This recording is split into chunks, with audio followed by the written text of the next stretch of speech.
John ஆகிய நீ ரெஜினாவை திருமணம் செய்ய சம்மதமா? எனக்கு ஆல்ரெடி ஆள் இருக்கு. நீங்க என்ன ட்ரை பண்றீங்கன்னு தெளிவா புரியுது. பட் அதுக்கு நான் ஆள் இல்ல. ரெஜினாவாகிய நீ ஜானை திருமணம் செய்ய சம்மதமா? எவ்வளவு வருது? உனக்கு யார் போன் பண்ணி ஐ லவ் யூ சொன்னாலும் அது நான் தான் அப்படின்னு சொல்றேன். உனக்கு தோணல?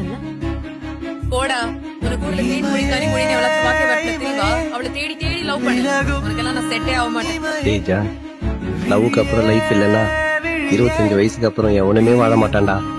வாழ்க்கையில பாதி பேருக்கு பிடிச்ச மாதிரி கல்யாணம் நடக்கிறது இல்ல, இருந்தாலும் வாழ்றது இல்ல. நம்ம கூட இருக்கிறவங்க நம்மளை விட்டு போயிட்டாங்கன்னா அவனு போகணும்னு இல்ல. என்னைக்காவது ஒரு நாள் நம்ம ஆசைப்பட்ட மாதிரி நம்ம லைஃப் மாறும். எனக்கு மாறிடுச்சு. ஜான் ஆகிய நான் ரெஜினாவை